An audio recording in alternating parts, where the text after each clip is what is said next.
جنگل میں ایک چھوٹے سے تالاب کے پاس ایک ننھا منھا سا مینڈک رہتا تھا جس کا نام مینو تھا۔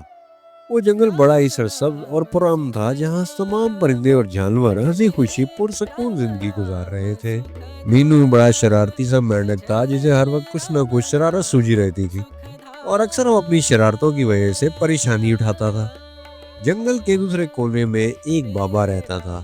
وہ بابا اپنی روزمرہ کی زندگی سے تنگ آ کر جنگل میں آ بسا تھا اور اپنا ایک چھوٹا سا گھر بنا رکھا تھا جہاں وہ جنگل سے اپنی ضرورتوں کو پورا کر لیتا تھا۔ وہ ایک نہایت نیک دل اور سادہ مزاج اور فطرت کا عاشق انسان تھا۔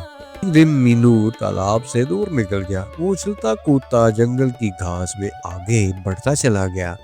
اسے سب دیکھ کر بڑا مزہ آ رہا تھا اور وہ سوچ رہا تھا کہ باہر کی دنیا کتنی بڑی اور دلچسپ ہے۔ لیکن کچھ دیر کے بعد ہی اسے احساس ہوا کہ وہ اپنے تالاب سے بہت دور آ چکا ہے۔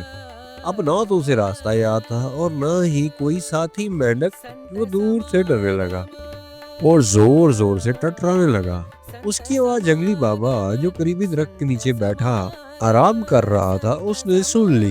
جنگلی بابا اس کی آواز کی جانب بڑھا تو دیکھا ایک چھوٹا سا مینڈک ہے۔ جنگلی بابا نے اسے غور سے دیکھا اور پوچھا، ارے یار تم یہاں کیسے آ گئے ہو اتنی دور اور وہ بھی اکیلے؟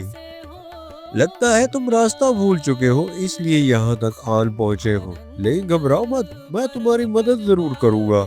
ابھی شام ہو رہی ہے اس لیے تم میرے ساتھ میرے گھر چلو، میں صبح تمہیں تمہارے تالاب تک پہنچا دوں گا۔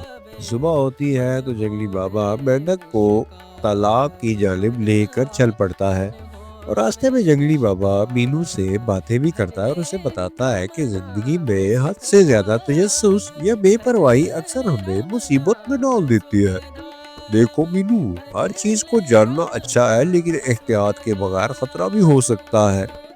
مینو نے بہت غور سے باتیں سنی۔ اسے پہلی بار احساس ہوا کہ اپنی ضد اور نادانی اور لاپرواہی کی وجہ سے کتنے بڑے خطرے میں پھنس چکا تھا۔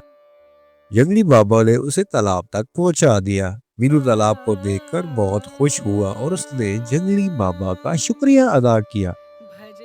جنگلی بابا نے کہا، مینو تب تم چاہو میرے گھر آ سکتے ہو، میرا دروازہ تمہارے لیے ہمیشہ کھلا رہے گا، لیکن یاد رہے احتیاط کے ساتھ زندگی گزارنے کا طریقہ سیکھو۔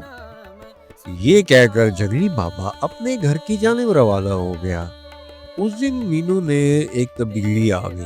وہ پہلے کی طرح بے پرواہ نہیں رہا۔ اس نے اپنے تجربے سے سیکھا چاہیے لیکن زندگی کے ساتھ سمجھداری اور احتیاط بھی بہت ضروری ہے۔ جنگلی بابا اکثر تالاب کے پاس آتا اور مینو سے باتیں کرتا۔ مینو اب اس سے اپنا دوست سمجھتا تھا اور ہر کسی کی طرح اس کی عزت کرتا تھا۔ جنگلی بابا نے بھی مینو کو بہت سی چیزیں سکھائی تھی جس سے مینو کی زندگی میں بہتری آ گئی تھی۔ اب مینو مینڈک خوش تھا اور اپنی زندگی پرسکون طریقے سے گزار رہا تھا۔ پیارے دوستوں، کیسی لگی آج کی یہ کہانی؟ مجھے امید ہے پسند آئی ہوگی۔ اگر پسند آئے تو اس کو لائک اور چینل کو سبسکرائب ضرور کیجیے گا۔ ملتے ہیں کسی اور مزیدار ویڈیو میں، تب تک دیکھتے رہیے Daniyal Haider cartoons for kids. اللہ حافظ۔